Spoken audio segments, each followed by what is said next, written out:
কোরআনে দুইটা বন্ধুর কথা আল্লাহ কোরআনে বলেছেন।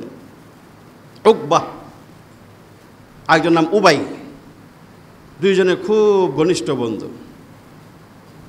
কিন্তু উকবা ওনার ভিতরে একবার ইচ্ছা জাগলো যে আমি মুসলমান হয়ে যাব, কিন্তু তার বন্ধু উবাই সে কাট্টা কাফের। সে কয়, দোস্ত ওই কাম করো না। তা বন্ধুকে বাধা দিচ্ছে, ওই কাম করো না। সে দ্বিধাদ্বন্দ্বে ভুগতেছে। উকবা বন্ধু বানাবে কি বানাবে না মোহাম্মদকে, ইসলাম গ্রহণ করবে কি করবে না এই অবস্থায়। তা উকবা একদিন অলিমার আয়োজন করছে, খাবার দাবারের আয়োজন করছে। মক্কার সব সম্ভ্রান্ত লোকদেরকে দাওয়াত দিছে। মুহাম্মদ সাল্লাল্লাহু আলাইহি সাল্লাম তিনি একজন সম্ভ্রান্ত ব্যক্তি, তাকেও দাওয়াত করছে। মুহাম্মদ সাল্লাল্লাহু আলাইহি সাল্লাম তার দাওয়াত আসছে। আসার পরে খাবার যখন দিছে তখন রাসূল বললেন, তোমার খাবার আমি ততক্ষণ খাবো না যতক্ষণ পর্যন্ত তুমি মুসলমান না হইবা। এখন উকবা মনে মনে ভাবতেছে, মুহাম্মদের মতো সম্ভ্রান্ত ব্যক্তি যদি না খেয়ে চলে যায়, এটা একটা ইজ্জতেরও ব্যাপার। আর আমি তো মনে মনে চাচ্ছিলামই মুসলমান হওয়ার জন্য। মুহাম্মদ সাল্লাল্লাহু আলাইহি ওয়াসাল্লাম তো সেই দাওয়াতটাই আমাকে দিল, উপযুক্ত সময় যখন দাওয়াতটা দিয়েই ফেলছে, আর শর্ত যখন লাগিয়েই দিছে মুহাম্মদ, ঠিক আছে, তখন আল্লাহ রাসূল সাল্লাল্লাহু আলাইহি ওয়াসাল্লামের সেই আহ্বানে সাড়া দিয়ে উকবা মুসলমান হয়ে গেল।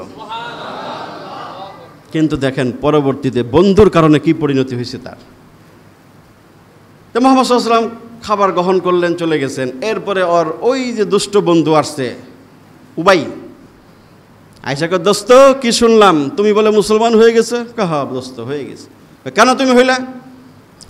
আমি তো আগের থেকে একটু চাচ্ছিলাম, তারপরে মুহাম্মদ সাল্লাল্লাহু আলাইহি ওয়াসাল্লাম উনি আয়েশা আমাকে এইভাবে শর্ত দিল, উনি খাবার খাবেন না, আমি নিরুপায় হয়ে তখন আমি মুসলমান হয়ে গেলাম।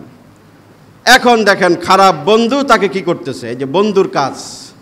বন্ধু বলে বসলো উবাই, উকবাকে বলতেছে, দোস্ত তুমি আমার প্রাণের দোস্ত, জানের জান, জিগার দোস্ত, তোমাকে আমি একটা কথা বলি, বন্ধুত্ব যদি রাখতে চাও, তোমার সাথে আমার যে অন্তরঙ্গ বন্ধুর সম্পর্ক, সেই দাবি নিয়ে বলছি, তোমাকে মুহাম্মদের ধর্ম ছাড়তে হবে। শুধু ছাড়লেই হবে না, তোমাকে আরও 3টা কাজ করতে হবে।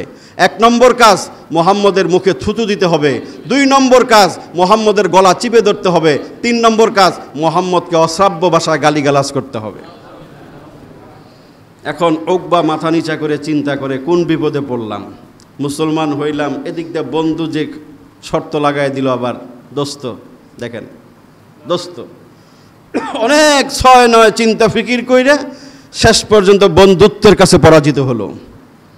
উকবা সিদ্ধান্ত নিল, আমি ইসলাম ত্যাগ করব এবং বন্ধুর কথা অনুযায়ী মুহাম্মদের সাথে সেই 3টা খারাপ আচরণ করব না। বন্ধু, অন্য কোনো কারণ ছিল না। এই কথাটা সূরা ফুরকানে আল্লাহ পাক ওই সম্পর্কে আয়াত নাজিল করছে। সে মুহাম্মদকে থুতু মারলো, আল্লাহ পাক মুহাম্মদের চেহারায় কোনো পাপিষ্ট নাপাকের থুতু লাগতে দেন নাই।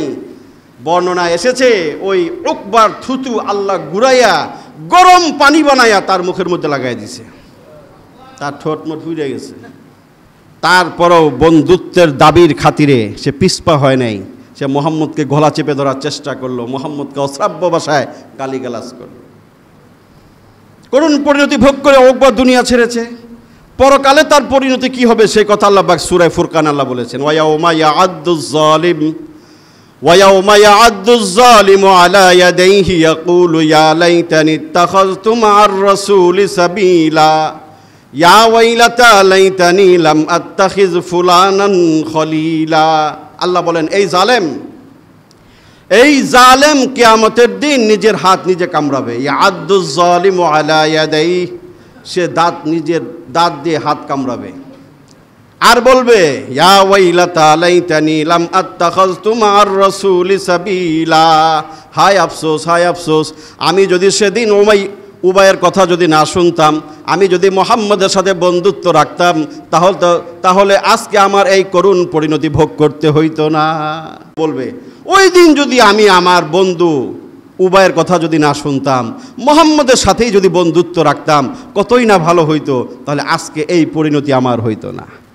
ইয়া লাইতানি লাম আত্তাখিয ফুলানান খলিলা, যারা খারাপ বন্ধু নির্বাচন করবে তারা আফসোস করে যেই কথাটা বলবে, আল্লাহ কোরআনে সেই কথাটা বলে দিয়েছেন হাসরের মাঠে, তারা আফসোস করে বলবে ইয়া লাইতানি, হায় আফসোস, লাম আত্তাখিজ ফুলানান খলিলা, আমি যদি তাকে বন্ধু না বানাইতাম, আমি যদি অমুক লোকটারে বন্ধু না বানাইতাম, তাহলে তো আমি নামাজি হইতাম, তাহলে তো আমি সমাজে ভালোভাবে চলতাম, ইমানের উপরে চলতে পারতাম।